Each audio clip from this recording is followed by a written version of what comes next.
اعوذ باللہ من الشیطان الرجیم بسم اللہ الرحمن الرحیم۔ اب آ گیا ہے کلائمیکس اس سورہ کا۔ یہ آج کے ہم مسلمانوں کے لیے قرآن مجید کی اہم ترین آیت ہے۔ دین کا کانسیپٹ ہمارا کیا ہے؟ حکومت انگریز کی ہوتی رہے، ہمیں کیا نمازیں پڑھنی، روزے رکھنے ہیں۔ بہت بڑے عالم نے انگریز کے دور میں کہا تھا ہمیں کوئی ایسا کام نہیں کرنا چاہیے جس سے انگریزوں کو، ہمارے حاکموں کو تشویش ہو، اس لیے کہ انہوں نے ہمیں مذہبی آزادی دی ہوئی ہے۔ ہمیں وہ روکتے ہی نہیں، نمازیں پڑھو، داڑھیاں رکھو، روزے رکھو، حج کرو، انگریز روکتا نہیں۔ جس پر پھر علامہ اقبال نے پھپتی چست کی تھی کہ ملا کو جو ہے ہند میں سجدے کی اجازت، ناداں یہ سمجھتا ہے کہ اسلام ہے آزاد۔ اسلام کہاں آزاد ہے؟ کیا قرآن کا قانون نافذ ہے؟ وہاں تو قانون فوجداری ہند ہے، ضابطۂ دیوانی ہے ہند، ضابطۂ دیوانی ہے، ضابطۂ فوجداری کس کا؟ انگریز کا۔ کس کا قانون؟ اصل میں دین کا جو تصور تھا وہ ہمارا بگڑتا تنگ ہوتا سکڑتا پرورٹ ہوتا ہوا یہاں تک آ گیا ہے کہ چند ریچولز ہیں، چند رسومات ہیں، بس وہ دین ہے، باقی جو ہو سو ہو۔ یہاں ذرا اس آیت کو آپ دیکھیے۔ ایک تو یہ کہ اس اعتبار سے اہم ترین ہے کہ ہمارے اس تصور دین کو چیلنج کرنے والی، جھنجھوڑنے والی۔ دوسرا یہ کہ واقعہ یہ ہے کہ میں سمجھتا ہوں کہ پوری انسانی تاریخ میں ایسی اریاں انقلابی عبارت کہیں آپ کو نہ مل سکے جو اس ایک آیت میں ہے، اور ڈنکے کی چوٹ دھڑلے کے ساتھ، not chewing the words، کھل کر بات کی۔ غور کیجئے کہ حرف سمجھیے، لقد ارسلنا رسلنا بالبینات، ہم نے بھیجا اپنے رسولوں کو واضح نشانیوں کے ساتھ، وانزلنا معہم الکتاب والمیزان، اور ہم نے ان کے ساتھ کتاب اتاری، میزان اتاری۔ یہ سب کچھ کس لیے کیا؟ لِیَقُومَ النَّاسُ بِالْقِسْطِ، تاکہ لوگ عدل پر قائم ہوں۔ یہ قرآن اس لیے اتارا کہ اس کی قرآن خوانی کی مجلسیں ہو جائیں، یا قرات کی محفلیں ہو جائیں، یا خطاطی کی نمائشیں ہو جائیں؟ اللہ اللہ خیر صلی 40 من کا قرآن ہم نے لکھ لیا ہے سونے کے تاروں سے، بہت تیر مارا ہے۔ قرآن اس لیے نازل ہوا تھا، نظام کسی اور کا، قانون پہ راضی اوروں کے۔ مولانا ماہر القادری صاحب کا جو شعر تھا، یہ مجھ سے عقیدت کے دعوے، قانون پہ راضی اوروں کے، یوں بھی مجھے رسوا کرتے ہیں، ویسے بھی رلایا جاتا ہوں۔ تو قرآن اس لیے تو نہیں ہے، قرآن تو آیا جو نظام لے کر آیا اسے قائم کرو، جو میزان لے کر آیا اسے نصب کرو، جو شریعت لے کر آیا اسے نافذ کرو۔ اگر یہ نہیں تو بابا پھر سب کہانیاں، عمرے کرتے رہو ہر سال، باقی سارا دھندا سودی کاروبار، دین جو ہے، بلڈنگیں بناؤ، عیش کرو، ہاں عمرہ کراؤ۔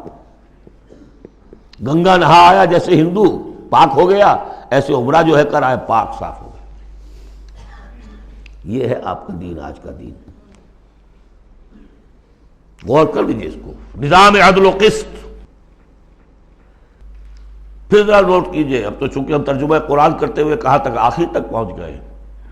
آل عمران میں فرمایا اللہ کیا ہے؟ قائما بالقسط۔ سورہ نساء میں فرمایا مسلمانوں تمہیں کس لیے ہم نے اٹھایا ہے؟ یا ایھا الذین آمنوا کونوا قوامین بالقسط شہداء للہ، عدل و انصاف کو قائم کرنے والے بن کر کھڑے ہو۔ سورہ مائدہ میں فرمایا یا ایھا الذین آمنوا کونوا قوامین للہ شہداء بالقسط۔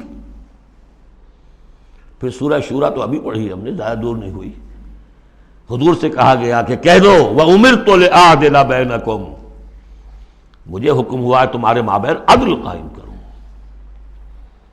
میں صرف واعظ کہنے نہیں آیا۔ اللہ الذی انزل الکتاب بالحق والمیزان، یہ بھی آیت سورہ شورى میں ہم پڑھ چکے ہیں، وہی کتاب اور میزان کا لفظ یہاں بھی آ گیا ہے۔ لقد ارسلنا رسلنا بالبینات وانزلنا معهم الکتاب والمیزان لیقوم الناس بالقسط. یہ عدل جو قرآن لے کر آیا یہ نظام عدل ہے، عدل و قسط ہے، اسے نافذ کرو. پھر وہ ہم پڑھ چکے سورہ مائدہ میں، قل یا اہل الکتاب لستم علی شیء حتی تقیموا التوراۃ والانجیل وما انزل الیکم من ربکم. کہہ دیجئے نبی ان سے، اے کتاب والو تمہاری کوئی حیثیت نہیں ہے جب تک کہ تم قائم نہیں کرتے تورات کو اور انجیل کو اور جو کچھ تمہارے اوپر نازل کیا گیا تمہارے رب کی طرف سے. یاد ہوگا کہ میں نے کہا تھا یہاں لفظ قرآن رکھ کر دیکھیے، قل یا اہل القرآن لستم علی شیء حتی تقیموا القرآن وما انزل الیکم من ربکم. اے قرآن والو تمہاری کوئی حیثیت نہیں ہے، You have no face to talk to us. ہم سے دعائیں مانگ رہے ہو، ہم تمہاری دعائیں تمہارے منہ پر دے کر مارتے ہیں. تم نے وہ قرآن نافذ کیا یا اس کی تلاوت کی؟ تراویح میں سن لیا پورے رمضان میں ایک قرآن تو بڑا تیر مار دیا، کیا اس کا ایک حرف نہ سمجھاؤ؟ لقد ارسلنا رسلنا بالبینات وانزلنا معهم الکتاب والمیزان لیقوم الناس بالقسط. اور عدل کے راستے میں تو رکاوٹ ڈالیں گے وہ لوگ کہ جو ایکسپلائٹ کر رہے ہیں. جاگیردار کبھی چاہے گا کہ جاگیریں ختم ہو جائیں، وہ تو ٹیکس دینے کو تیار نہیں، آپ کہتے ہیں جاگیرداری ختم ہو جائے. ہاں کوئی ہو سکتا ہے ایسا بھی جاگیردار شریف النفس، کوئی سرمایہ دار ایسا ہو سکتا ہے شریف النفس، لیکن شاذ ہوگا وہ، کوئی ہوگا، اکثر و بیشتر تو نہیں ہوں گے. ابو بکر بھی ایمان لے آئے تھے، اونچے طبقے سے تھے، عثمان بھی ایمان لے آئے تھے، اونچے طبقے سے تھے، اکثر و بیشتر تو نہیں. اکثر و بیشتر تو ریزسٹ کریں گے، سٹیٹس کو چاہیں گے، وہ چاہیں گے نظام کے اندر کوئی تبدیلی نہ آئے. ہمارے اس کے ساتھ مفادات وابستہ ہیں، ہمارے انٹرسٹ ہیں، ویسٹڈ انٹرسٹ. ہمیں ان سے پریویلیجز ملی ہوئی ہیں اس نظام سے، نظام بدلے گا تو ہم گئے.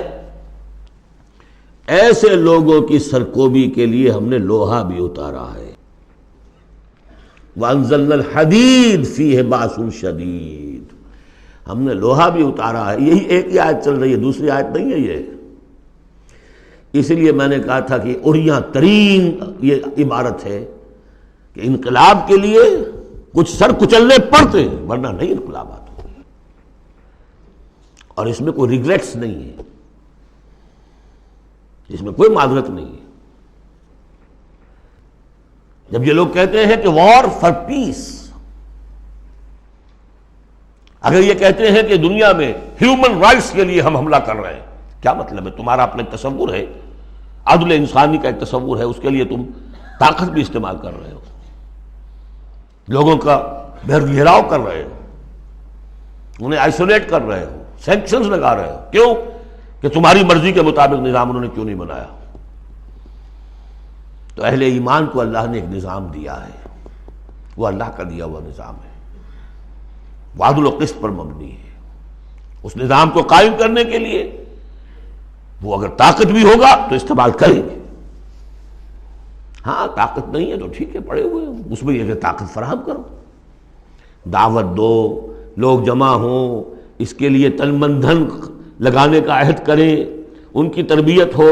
محمد رسول اللہ کیا کر رہے تھے مکے میں 12 برس تک؟ وہ آپ نے طاقت تیار کی. وہ طاقت جو ہے پھر کوڑا بن گیا جب تو کوڑا دے کر مارا ہے باطل کے اوپر.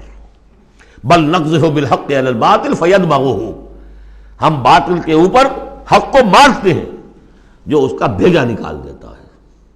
فاذا ہوا زاہق، یہی ہوا.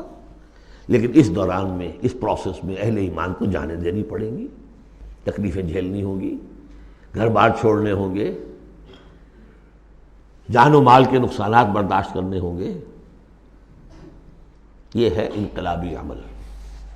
وَأَنزَلْنَا الْحَدِيدَ فِيهِ بَأْسٌ شَدِيدٌ، ہم نے اتارا لوہا، اس میں بڑی جنگ کی صلاحیت ہے، ہتھیار بنتا ہے. وَمَنَافِعُ لِلنَّاسِ، لوگوں کے لیے کچھ اور منفعت بھی ہے. اصل میں تو یہ تلوار اور نیزے اور ڈھال کے لیے ہے، باقی یہ کہ چمٹا پھونکنی اور توا بھی تم نے بنا لیے، چلو کوئی بات نہیں. اب تو وہ چمٹا پھونکنی اور توے کا دور بھی گزر گیا. وَلِيَعْلَمَ اللَّهُ مَن يَنصُرُهُ وَرُسُلَهُ بِالْغَيْبِ، اللہ دیکھنا چاہتا ہے کہ کون ہے اس کے وہ وفادار بندے لوہے کی طاقت کو ہاتھ میں لے کر اللہ کی اور اس کے رسولوں کی مدد کرتے ہیں غیب میں ہونے کے باوجود۔ دین اللہ کا ہے اور اسے غالب کرنے کے لیے جو اللہ کے بندے میدان میں آ گئے گویا کہ وہ اللہ کے مددگار ہیں۔ یا ایھا الذین آمنوا کونوا انصار اللہ۔